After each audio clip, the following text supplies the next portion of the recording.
My family left me to rot on the streets. 5 years later, they forced their way into my home, claiming it was theirs.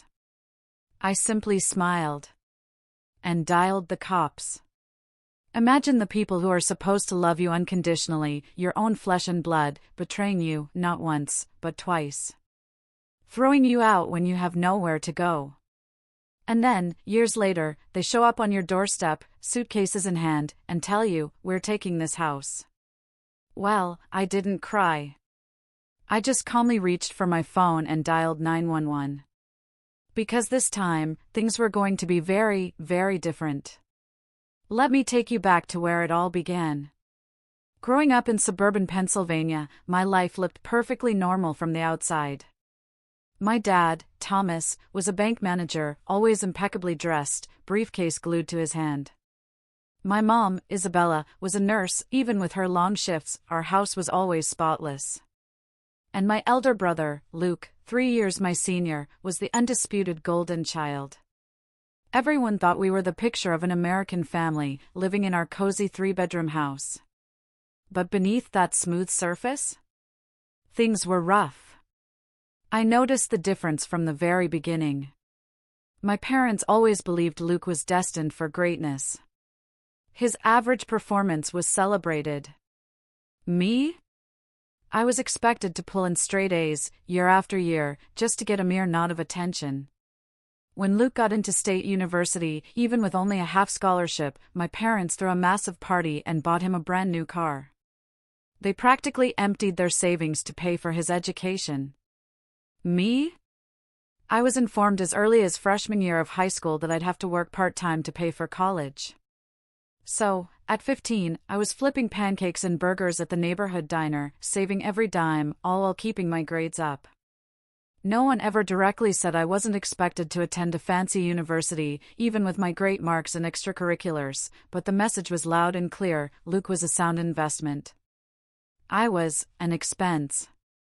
The only person who truly saw me, who believed in me, was my grandma Samantha. My mom's mother. Her little cottage and yard, nestled an hour away, felt like something out of a fairy tale. Every summer, while Luke was away at a sports camp my parents paid for, I'd spend 3 weeks there, 3 weeks of pure happiness. Those weeks were my salvation. Her hands, worn from decades of gardening, would gently guide my fingers into the dirt as we planted tomatoes. "Ava," she'd whisper, "never let anyone tell you what your worth is. Only you decide that." And she'd add, "Never depend on someone else to keep a roof over your head. Learn to build your own." Grandma Samantha possessed an iron will. After my grandpa passed away when my mom was 13, Grandma worked as a seamstress, and with the help of her 3 children, she saw them all through college. Her independence was a beacon for me during those times I felt trapped at home. As college approached, the pressure from my parents grew. My mother insisted I follow in her footsteps and become a nurse. "It's a stable profession, Ava. You'll always have work," she'd say, completely oblivious to the fact that medicine held zero fascination for me. Then my dad would chime in, backing her up: "Creative careers are for people with family money to fall back on." They just didn't understand. My junior year, I discovered my true calling: graphic design. Miss Winters, my art instructor, saw I had a knack for composition and gave me my first introduction to computer-aided design. I spent my after-school hours immersed in it, competing in local events. I just couldn't get enough. My parents? They didn't take my regional design prize seriously. They thought it was a fun pastime rather than a potential profession. The stress reached its peak my senior year, as college application deadlines loomed. The design department at our local community college was actually really good. So, I applied there, as well as to a number of reasonably priced state universities that offered arts programs. But when the admission letters arrived, my parents made it clear they would not pay for my college unless I changed my major to either business or nursing. At dinner, my dad made it explicitly clear that getting an arts degree would be a waste of money. I looked to my mom for support, but she just stared at her plate. "If you want to throw away your future, you can pay for it yourself." Luke, home from college, grinned across the table. Maybe you should listen to Dad, Ava. Not everyone is cut out for a real career. I cried myself to sleep that night. But the next morning, I woke up with a calm, steely determination. No matter what, I would go to community college, work full-time, and earn a degree in design. When I told my dad about my decision over breakfast, he just sighed and shrugged. Your life, your mistake. After graduating high school with honors, I moved into a small apartment with 2 roommates. Despite putting in approximately 42 hours a week at both my retail job and a coffee shop, I managed to keep my GPA in my design classes at a 3.9. I drew courage from Grandma Samantha's unfaltering faith in me, visiting her whenever I could. After 2 years at community college, I transferred to a public institution to complete my bachelor's degree. By this point, I hardly spoke to my parents anymore. Our only contact was during annual Christmas visits, when my dad would probe me about my future earnings potential and my mom would sneakily give me $20 while whispering, "In case you need to eat." By this time, Luke had graduated and landed a job at a financial firm, a dead ringer for my dad. His achievements were quietly highlighted at every family function, while my apparent failure was emphasized. "Luke just got a promotion," my mom would declare with a hint of pride, "and he's looking at buying a condo downtown." The comparison, though unsaid, weighed heavily on everyone's tongue. My 4-year absence from home coincided with my 22nd year of college when I earned my bachelor's degree. In lieu of my commencement celebration, my parents opted to attend a conference pertaining to Luke's profession. The sole member of my family present was Grandma Samantha, who, due to her arthritis, was already walker-bound. More than 1,000 faraway relatives. Her happy grin as I crossed the stage meant the world to me. After completing my degree, I decided to relocate to Philadelphia in search of more favorable employment prospects. I had landed an internship that might turn into a full-time job, and the design community there was thriving. I had supper with Grandma Samantha the night prior to my departure. "I'm scared," I confessed, as we ate pie on her porch. "What if they're right and I fail?" She raised her 73-year-old blue eyes to meet mine and held my hand. "Ava, the only true failure is living someone else's dream. You follow your heart. And I will always be here if you need a soft place to land." I woke up the next morning with those words ringing in my ears. And I hopped in my beat-up car, ready to take on the world and show my family that I could succeed the way I wanted to. Despite the difficulties, I gained so much from my first 2 years in Philadelphia. After finishing my internship, I was offered a position as a junior designer at a boutique advertising agency. Despite the low salary, I was able to expand my portfolio and network. I lived with a teacher named Jessica, whom I had met online, in a fairly run-down 2-bedroom apartment. Thrift shop bargains and DIY projects helped us transform our little apartment into a homey abode, and we made fast friends in the process. Whenever I could, I would see Grandma Samantha and call her once a week. While I still made sure to phone them on my birthday and visited them during a tense Thanksgiving, that was about it for our communication. Naturally, Luke had gotten another promotion and purchased that condo in the city. Whenever we chatted, my mom would bring it up. In the end, it all came crashing down 5 years ago. Our sector was severely impacted by the recession. Within a 2-month period, the marketing agency where I was employed lost a number of significant clients. There was a notice of bankruptcy attached to the window, and the doors were closed when we all showed up there one Monday morning. Suddenly, I found myself without a job. I began applying for every design job I could find, freelancing on the side, and getting in touch with former clients.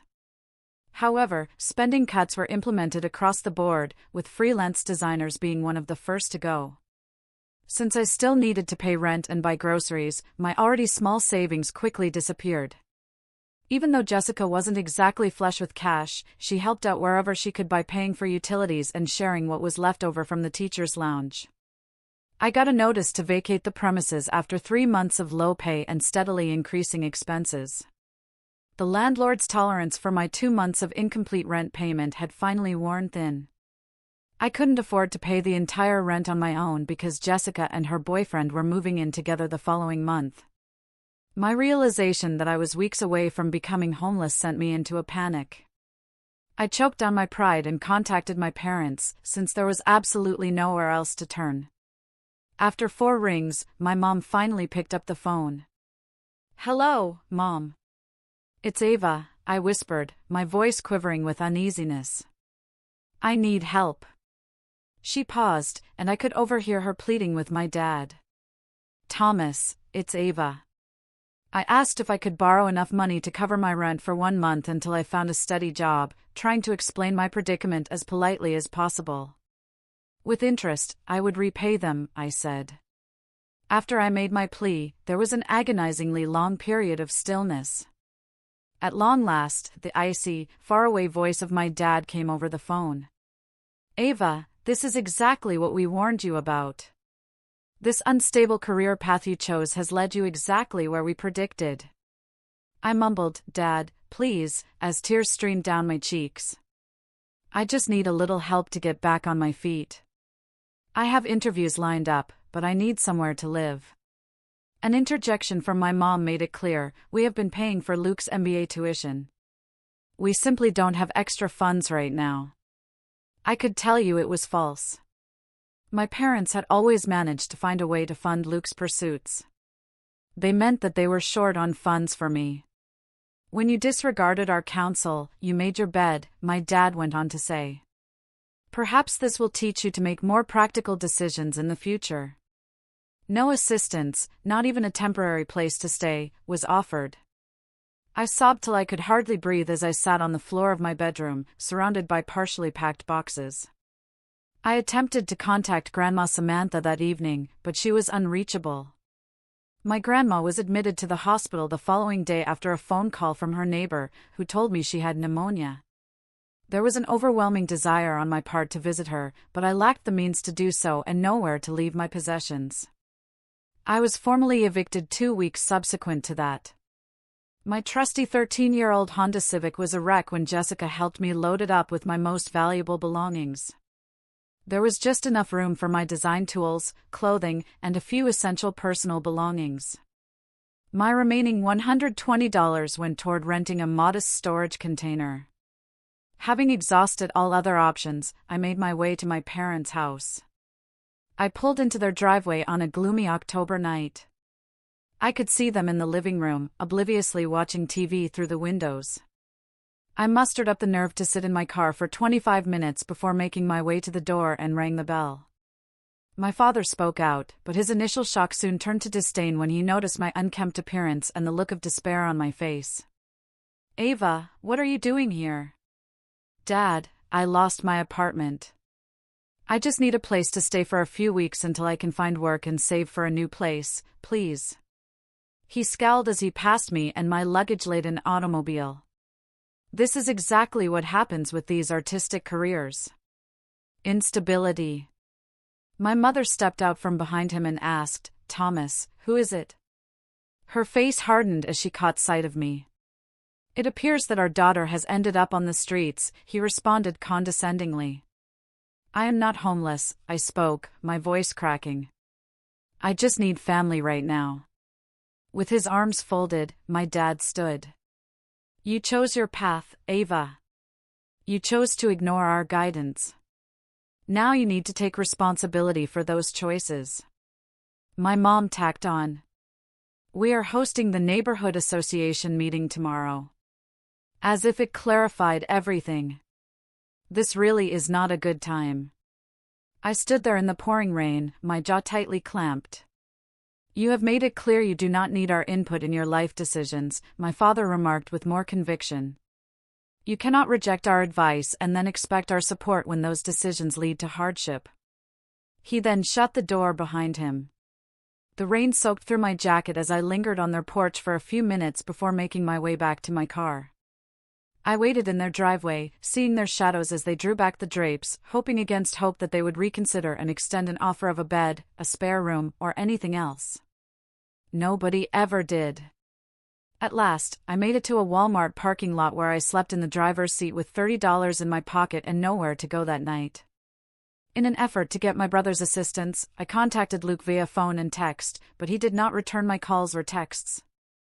I used the library's computers to look for jobs and residences and took showers at a gym where I was a member for 2 weeks while living in my car. I kept trying to reach my parents by calling and leaving more urgent voicemails, but they never returned my calls. I noticed Luke's car in their driveway one night as I drove by their house. With the exception of me, the whole family was there. At that moment, I hit rock bottom. Without a place to call home or loved ones to lean on, I felt entirely alone. Whoever was meant to love me, no matter what, had abandoned me, just when I needed them most. It was all because I had the audacity to go against their wishes and pursue my own path. Then, I sat in a corner of a nearby coffee shop on a chilly November morning, nursing a single cup of tea that I had bought to rationalize utilizing their free Wi-Fi. For hours, I had scoured the area for cheap lodging and design employment. After weeks of living in my car, my appearance took a nosedive. My clothes were wrinkled from being in garbage bags. And no matter how much I tried in the gym showers, I still looked noticeably disheveled. I was so engrossed in my laptop that I didn't even notice someone was approaching until they spoke. Ava. Ava Brooks. As I raised my eyes to glance around, I beheld Lily Harper, a former colleague of mine from the advertising agency. Clad in a dapper peacoat and clutching a to-go cup of coffee, she bore an uncanny resemblance to the accomplished career woman I had sorely failed to emulate. Although I was embarrassed by how I looked, I quickly responded. Lily. Hi. I assumed it was you. It's been my goal to get in touch with you. After the agency closed, all of the company email addresses disappeared. She sank into the chair across from me, either oblivious to or graciously disregarding my disheveled appearance. How have you been? She asked. Is this your first job? I thought about being dishonest and putting on an act, but I was too tired to pretend. No, really. Things have been moving quite slowly for me as a freelancer. To be honest, I'm not sure where I want to go at the moment. Moving from an air of casual friendliness to one of true worry, Lily asked, between locations, as in housing. As I fought back tears of shame, I nodded and said, it's been a rough few months. Ava, are you making a home in your car? Lily asked with a low voice as she leaned forward. I nodded once more, speechless as tears streamed down my cheeks, and Lily drew her chair closer and placed a hand on my arm, instantly piercing through my residual composure. Why were none of us approached by you? After the closure, everyone in the team started checking in with one another. I didn't want anyone to know how badly I was failing, I said. Everyone else seemed to land on their feet. It was tough for everyone, Lily said while shaking her head. She studied my expression for a moment before asking, when was the last time you had a proper meal? I was jobless for 6 weeks before I found something. When I thought about it, I realized I couldn't remember. Granola bars and dollar menu items from fast food joints had been my lifesavers when money was tight. Come on, Lily urged, rising to her feet. Get everything you need. Accompany me, my friend. Before I could raise an objection, she had retrieved my laptop and bag, escorted me to her car, and insisted that I temporarily leave mine in the coffee shop parking lot. After 30 minutes, we sat in her cozy apartment where she prepared sandwiches and soup. She escorted me to her guest bedroom after I finished eating. It's not much, but it has a real bed, and it's yours for as long as you need it, she remarked, placing new towels on the dresser. My heart sank at her generosity. I can't accept this, Lily. We were just co-workers, I remarked. My conscience weighted with guilt. We were a team, she straightened me out. And now we're friends. Sitting on the edge of the bed, she said, that's what friends do. Besides, I might have a job opportunity for you. Lily shared the news that her boyfriend Michael was the owner of a small web development design business that was looking for a graphic designer or someone to help out with user interface design and other related tasks. The salary was rather low, but the job was consistent. I will speak to him tonight, but I cannot guarantee anything, she said. Until then, get some rest, wash off the stress, and we'll sort it out. I met with Michael the following morning, accompanied by Lily.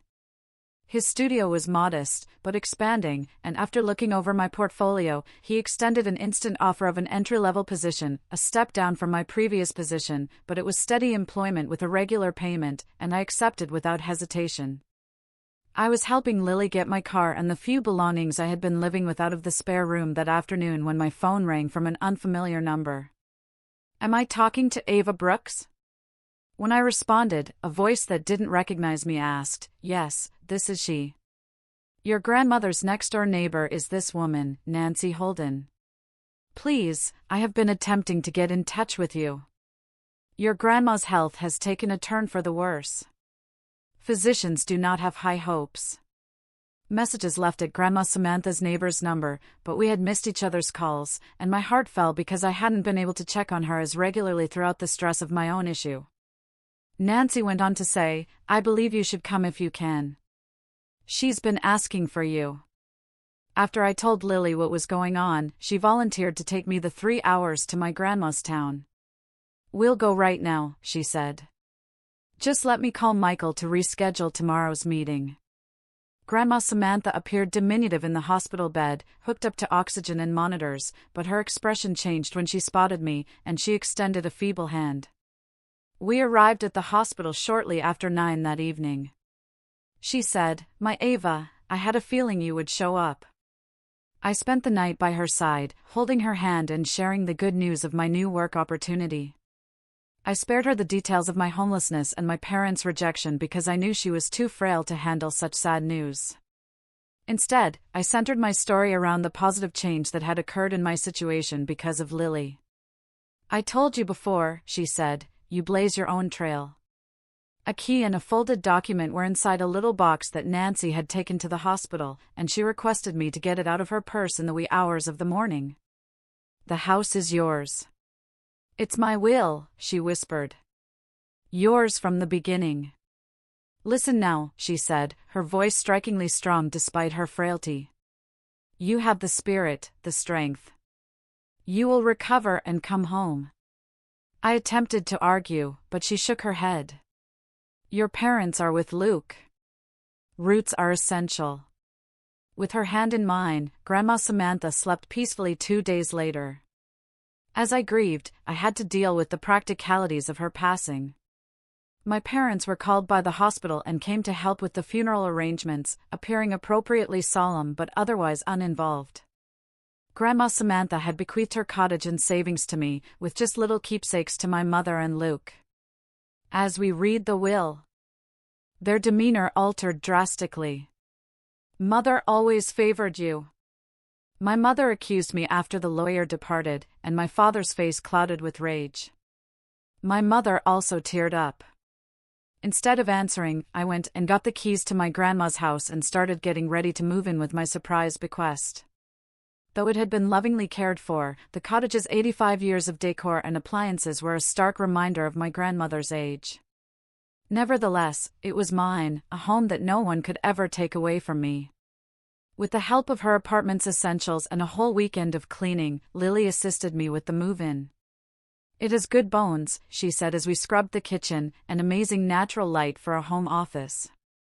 Despite the garden's overgrowth, I could almost hear my grandmother's voice telling me, "You construct your own shelter, Ava." It had been months since I'd felt secure and hopeful enough to fall asleep in her presence. It was always an option. Having found a stable job that I could do remotely and had a roof over my head, I started the process of rebuilding my life. I converted the tiny front room of the cottage into a home office, buying a new desk and all the design equipment I needed. Michael was pleased with my work and gave me more responsibility and pay as I proved myself. The cottage itself became my passion project. I worked on one area at a time, doing my best to stay true to the spirit of Grandma Samantha. Her garden, her pride and joy, became my weekend therapy. I began with little knowledge of plants, but I bought books and watched videos to help me gradually restore the overgrown beds. The transition from city life to small-town living was challenging at first. I was shy and withdrawn, still hurting from my family's rejection, and I was hesitant to make friends.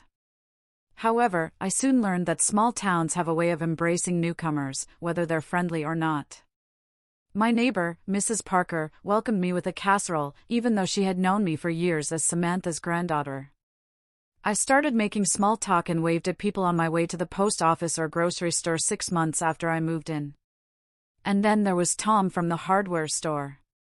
He started setting aside old doorknobs that he thought would go with the cottage's character.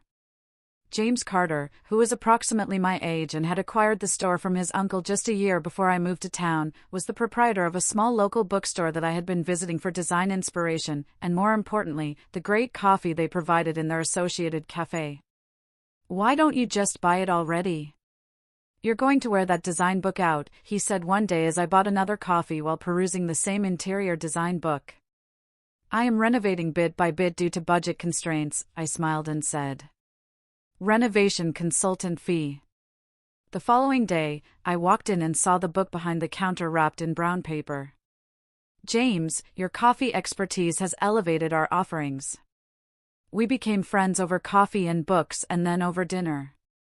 James was someone I felt comfortable opening up to, since he never judged me the way my family did. When I finally told him everything that had led me to this town, he listened patiently without interrupting. After I finished speaking, his sole remark was, "Your parents sound like real pieces of work. It's a shame they're gone."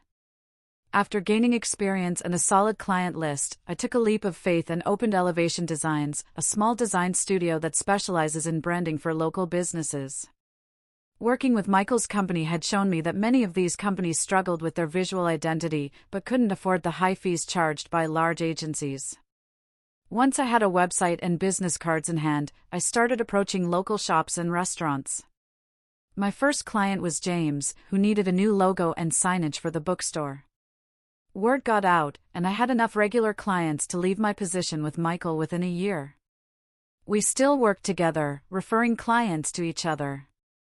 I upgraded the cottage as my business expanded, putting in a new roof, modernizing the heating system, and redecorating the kitchen with new appliances while preserving the lovely cabinets that Grandma Samantha had adored.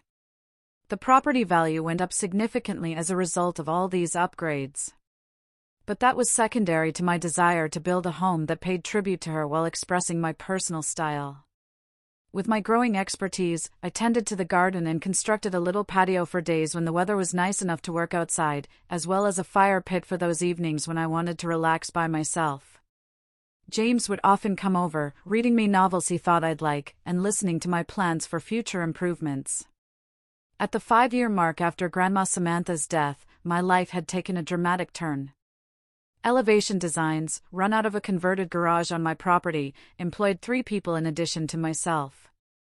I had become well established in the neighborhood, having joined the Small Business Association and even lending a hand in planning the yearly arts festival. James and I were moving beyond friendship, but we were moving slowly because we both valued our independence. Among my friends, I had a growing network of local connections, frequent visits from Lily and Michael, and I hadn't spoken to my parents or Luke since the funeral. Every now and then, I'd get a Christmas card with just their names printed on it, no personal message. The cottage, which had been my grandmother's refuge, had become my own sanctuary and success story.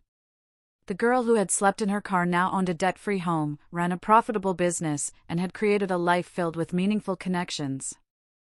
I was hesitant to cut ties entirely, but needed to protect myself from additional pain, so I sent similar impersonal cards in return. My hard-won tranquility was about to be destroyed by the very people who had once turned me away. But I had done exactly what Grandma Samantha felt I could do. Built my own refuge, literally and mentally. On a typical Tuesday morning, I received an email from Luke. It had been 5 years since I had heard from him, so the sight of his name in my inbox turned my coffee tasteless. The subject line of the message read, "Touching base, dear Ava." The message started with an artificially friendly tone. "We haven't communicated for much too long.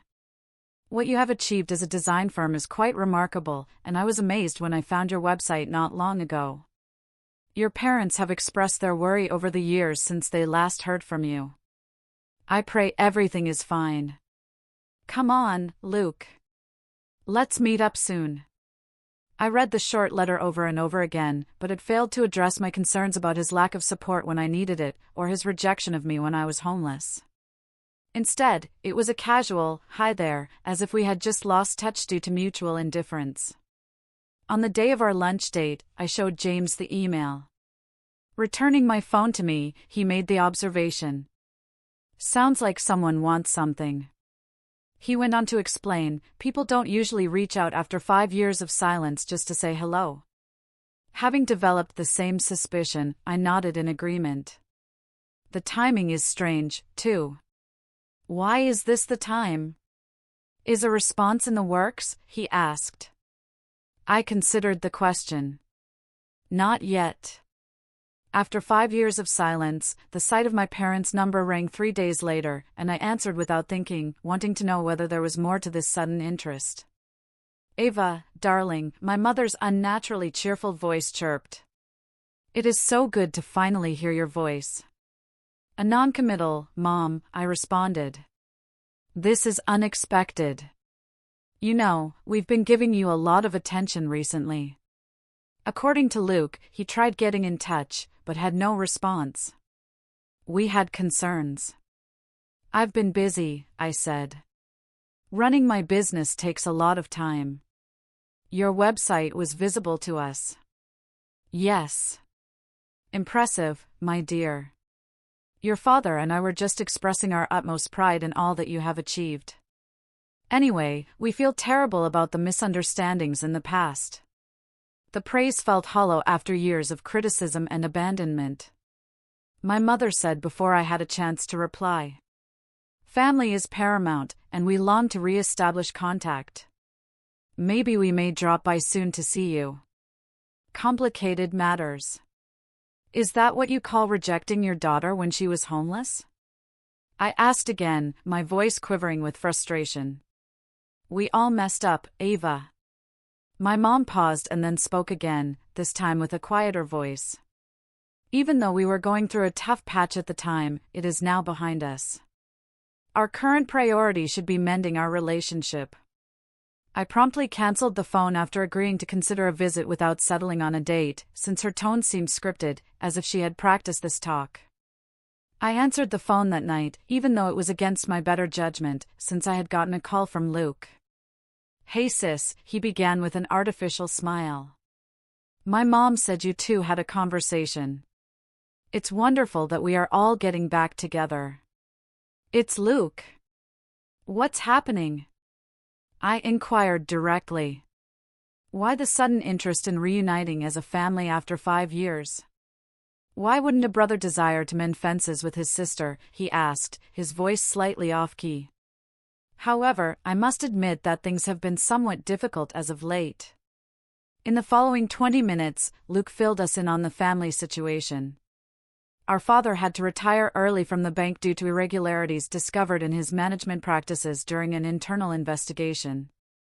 He had avoided criminal charges but had his reputation ruined due to his poor investment decisions, which had caused him to lose most of his savings and accrue substantial debt. Our mom was unable to perform full shifts at the hospital due to back difficulties. Our family has had to drastically reduce our living space because our condo was foreclosed and our parents had to sell our house. Luke remarked they've moved into a tiny apartment. I said I'm sorry to hear that, and I meant it with all my heart. That must be difficult. Sure, we need to be there for each other when times are rough, don't we? He didn't seem to pick up on the irony in his comment. Anyway, we were thinking we could come visit next weekend, get to know your town, see Grandma's old place, reconnect. I grudgingly consented to meet for lunch on Saturday, making it plain that this would not be an overnight visit. I informed James they're coming Saturday, and from what Luke said, they're in financial trouble. After hanging up the phone, "May I be of service?" I eagerly accepted, already nervous about the imminent meeting, as James offered with a voice full of moral support. My mother greeted me with weeping eyes as my family came that Saturday, their usual magnificent presence subdued by circumstances. Luke hung back, studying the cottage with undisguised interest. My mother made the observation, "You've done wonders with the place. It's so much nicer than when your grandmother lived here." As I gave them a brief tour, "Grandmother kept it perfectly nice," I responded, my chest constricted. "I've just updated some things while maintaining her style." Looks like your little design business is doing well, my dad said, casting a glance at the shiny new kitchen appliances. Must have cost a fortune. Elevation Designs is doing very well, James whispered in a suave voice. Ava has clients across 3 states now. Seeing James made my father's eyes narrow a little. He obviously wasn't expecting me to have help. Are you James Carter then? I own the bookstore in town and have known Ava since she moved here. During lunch, my parents and Luke had a tense exchange, with my mom making 3 mentions of their tight apartment and Luke lamenting the impossibility of finding a job despite his qualifications. We alternated between appreciating the house and delicately stressing their current challenges. Just as they were about to depart, Luke requested to visit the restroom. He remained gone for an abnormally lengthy period. Upon his return, I observed that he was holding his phone. He made a casual remark about how the cottage had really solid bones and how they were getting terrific reception here, a solid investment opportunity. James lent me a hand with the cleanup after they went. Well, that was awkward, he remarked as he loaded the dishwasher. Wasn't it strange that your brother photographed every room?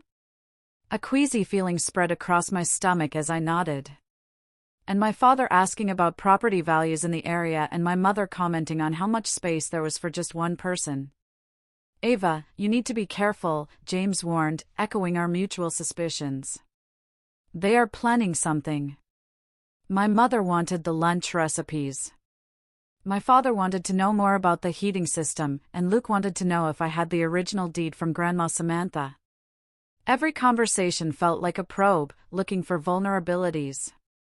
Throughout the following week's worth of calls from my relatives during their second visit, which was 2 weeks later, the truth became horrifyingly obvious.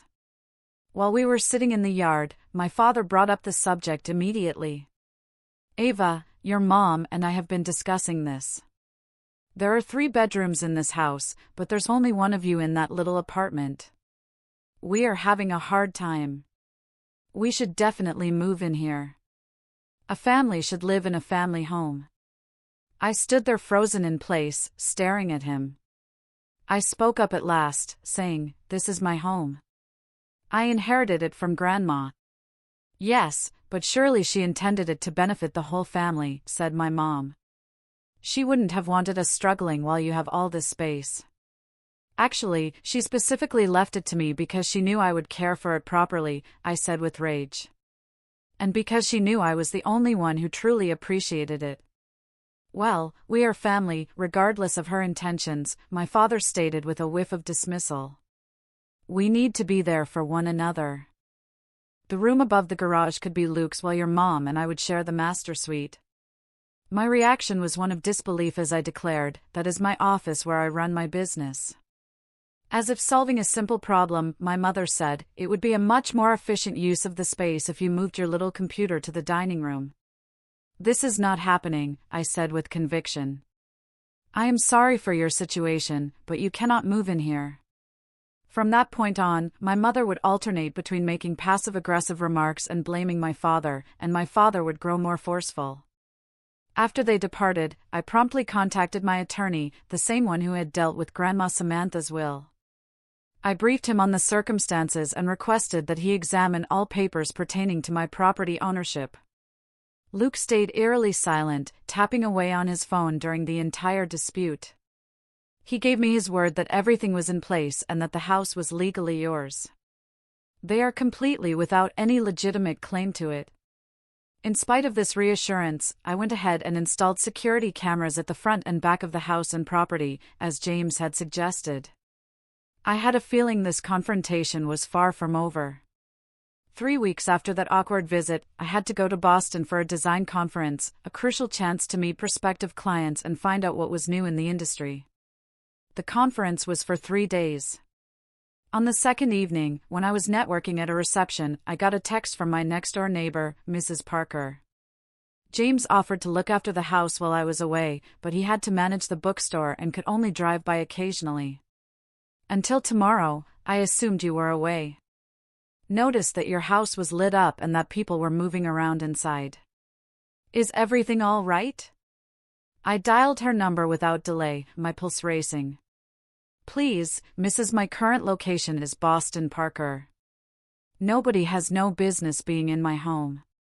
Oh no, she said, her voice betraying her fear. Should I contact the authorities?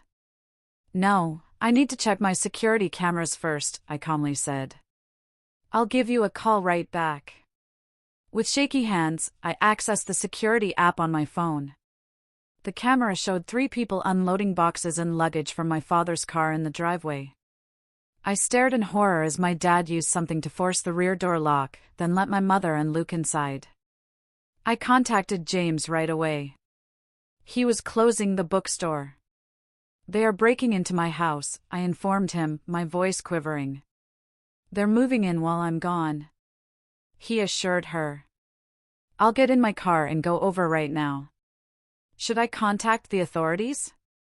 I still hadn't gotten over the betrayal when I said, not yet. Let me try calling them first. While keeping an eye on the camera, I dialed my dad's cell phone number, but he declined. I then tried calling my mom and Luke, but the same thing happened. At last, I resorted to calling the landline I had set up in the cottage. After a few rings, Luke finally picked up the phone, saying, "Hello, Brooks Residence." He spoke in a manner befitting his place. "Luke, I don't understand why you're in my place. It was a requirement of mine." After a little silence, someone sighed and said, "Ava, we were planning to give you a call tomorrow. We're still in the process of settling in." "Acclimating?" "Sure thing. You vandalized my home. Are you breaking the law?" "This is a family house, so there's no need to act theatrical," he said calmly. "A familial unit. As an aside, you're obviously not going to use all this room to yourself." I could still make out my father's voice speaking. "Tell her we will discuss it when she returns," as Luke partially covered the phone. "The call has been given." I screamed out. "You need to leave right now or I'll call the cops if you don't get out of my house in 30 minutes. "Ava, it would be a poor decision," Luke said with a more serious tone. "There is no other place for us to go. It would be awful to involve the authorities in a situation involving your own family. Besides, Mom and Dad are the ones with a real family connection to this house, not you. I own this house, Luke. I inherited it from my grandmother." He waved it off as a technicality, but added, "Anyway, we've already spoken to a lawyer about challenging the will. When Grandma made those plans, she was elderly and not very sharp. Our argument for overturning it is strong." Despite my knowledge that they lacked any legal standing, the prospect of a court battle was terrifying. So, I abruptly cancelled the call and scheduled a trip home for the following morning, skipping the last day of the conference. James greeted me at the airport with a somber expression on his face. "They're still there," he informed me. "I passed by earlier today." "Mind my own business," your dad urged me as he opened the door, explaining that it was a family issue. "Are the cops on their way?" As we made our way to the cottage, I inquired. "I spoke to your lawyer, but I thought that should have been your decision," he responded. He dismissed their assertions as baseless in relation to the will challenge. "Your grandma was completely capable of making the changes to her will as she underwent routine cognitive evaluations as part of her medical treatment." Upon our arrival to the cottage, I was taken aback to learn that my family had already made noticeable alterations. Within my absence, they had taken possession of the place, placing my father's golf clubs at the front door and my mother's colorful cushions on the porch swing. Using my key, I cautiously entered my own home, where I was met with an even more disturbing sight than I had anticipated. The living room, which I had painstakingly organized, had been completely transformed with boxes of my parents' possessions piled high in one corner, and old family photos, which I had long since removed, replaced by new ones on the mantel. My mother was taken aback to see me as she came out of the kitchen. "Ava, we were not expecting you until tomorrow." "Well, it's obvious." "Where is Dad?" I responded. "I see him in the master bedroom organizing his clothes." She casually mentioned my bedroom, which infuriated me. I went to my closet and saw my father's suits hanging, while my own clothes were pushed to the side. Upstairs, in the room that served as my office, which was above the garage, I found Luke. He had rearranged my design equipment to make room for his bed. I called them all into the living room where James stood at my side, offering encouragement. "You all need to leave," I said with conviction. "This agreement is sensible for everyone involved, Ava." My father started by saying this in an authoritative tone. "While we've been fighting for survival, you've got this huge house to yourself." "A situation of your own making," I remarked, "and completely irrelevant to my home ownership." "You don't even have a real family," my mother observed with an unexpected degree of bitterness. "No husband, no children. Just you and your little business. This house is more important to us than to you." "That isn't how property ownership works," James interrupted. He caught my father's eye as he glared at him. "You are unconcerned about this. This is a household matter." "James is more family to me than any of you have been," said I. "He did not abandon me when I was homeless and desperate." "Old tales," Luke waved carelessly. "But we're here today, prepared to be a family once more. This isn't about family. After you've used up all your resources and need something from me," I added, raising my voice. "You seem to be interested in purchasing my house. I heard my dad say, one way or another, we will take this house." He was quite direct and not holding back. We had previously discussed our alternatives with an attorney. "Your non-existent options," I corrected with unsettling assurance. He declared. "The house is legally mine for now, but we have documented evidence of your grandmother's declining mental state." That statement rang true. "We have a solid claim to her estate as her direct descendants." Without saying a word, I pulled out my phone and contacted 911, knowing full well that he was bluffing, but the conflict had escalated to an unacceptable level. "Hey, what you up to?" With her widened eyes, my mother demanded, "Calling the police to report trespassers in my home," I calmly replied. "To clarify, we are not intruders and we are your family," she yelled out. I informed the dispatcher that family does not break into each other's homes, and I gave my address and explained that someone had broken into my home without my permission and was refusing to leave. James intervened just in time to prevent my father from reaching for the phone. Advising my father, "Don't make this worse," was his strong word. There was tension and silence for the 15 minutes it took the police to come. When 2 officers came knocking on the door, I replied and described what had happened, presenting them my identification along with the cottage's address and the deed. "These people entered my home without permission while I was out of town. I pointed out they damaged my back door lock to get in." The police officers were unwavering in their assessment of the situation, despite my father's best efforts to downplay its significance as a family dispute. "Sir, if you do not have legal residence here and the homeowner wants you to leave, you need to leave," the senior law enforcement officer said. "Otherwise, you will be arrested for trespassing." I can't believe this. She happens to be my daughter. My dad was not happy about it. "Do not assume that you have permission to enter her property without her express written consent. You have been given 30 minutes to gather your immediate possessions," the police responded. "We can arrange for anything else to be picked up at a later time." As they grabbed their belongings under the watchful eye of the police, my distraught mother came running up to me. "What gives you the right to treat your own parents this way? Just like you could reject your own daughter when she was helpless," I said, maintaining eye contact with her. The police were given the video footage of the break-in and urged me to get a restraining order. The next day, my lawyer submitted the necessary paperwork, and a week later, I had a temporary order that forbade my relatives from coming near my house. My emotions were all over the place as I watched the police remove my family from my home. I was angry at their entitlement and hurt by their profound betrayal, but mostly I felt validated in my righteous position. I had finally stood up to their emotional manipulation and abuse.